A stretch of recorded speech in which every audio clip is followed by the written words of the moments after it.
ഈ വർഷം ഒക്ടോബർ വരെ 500 കുട്ടികൾ ഡയാലിസിസിനെത്തി. 2012-ൽ 425 കുട്ടികളും. എന്നാൽ ഇത്രയും കുട്ടികളെ പരിശോധിക്കാൻ ഒരു ഡോക്ടറും ഡയാലിസിസ് നടത്താൻ താൽക്കാലിക ജീവനക്കാരിയായ ഒരു ടെക്നീഷ്യനുമാണുള്ളത്.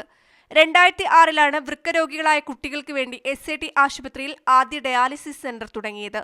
തുടക്കത്തിൽ ഒറ്റ യൂണിറ്റായിരുന്നെങ്കിൽ ഇപ്പോൾ 3 യൂണിറ്റുകളുണ്ട്.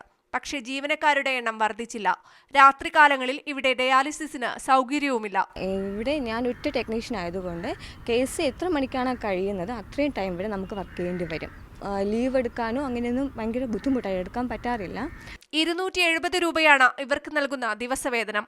കേരളം, തമിഴ്നാട് എന്നിവിടങ്ങളിൽ നിന്നുള്ളവർ ആശ്രയിക്കുന്ന ഏക ഡയാലിസിസ് സെന്ററിൽ ഇതുവരെ പീഡിയാട്രിക് നെഫ്രോളജി വിഭാഗമില്ല.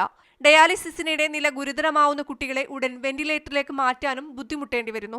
ഒരു ഡോക്ടറേ ഉള്ളൂ. ഈ 10 വർഷം കൊണ്ട് ഞാൻ കാണുന്ന ഒരു ഡോക്ടർ മാത്രമേ ഉള്ളൂ. 3 കുട്ടികളായിട്ട് ഒരു ദിവസം ഡയാലിസിസ് ചെയ്യുമ്പോൾ മോനുണ്ടാകുന്ന ബുദ്ധിമുട്ടുകളെന്ന് വെച്ചാൽ മോനപ്പോൾ ചിലപ്പോൾ BP കൂടാം അല്ലെങ്കിൽ കുറയാം. അപ്പോൾ ഇത് ഒന്നിൻ്റെ അടുത്ത് നിന്ന് ആ ടെക്നീഷ്യന് റെഡിയാക്കി വരുമ്പോഴായിരിക്കും അടുത്ത കുട്ടിക്ക് പ്രശ്നം ഉണ്ടാകുന്നത്. ആശുപത്രിയിലെത്തുമ്പോൾ നേരിടുന്ന പ്രശ്നങ്ങളെക്കുറിച്ച് രക്ഷിതാക്കൾ ആരോഗ്യമന്ത്രിക്ക് നിവേദനം നൽകിയിട്ട് നാളുകളേറെയായി. എന്നാൽ ഇതുവരെ പരിഹാര നടപടികൾ ഉണ്ടായിട്ടില്ല. സഫീറ മഠത്തിലകത്ത്, മീഡിയ 1, തിരുവനന്തപുരം.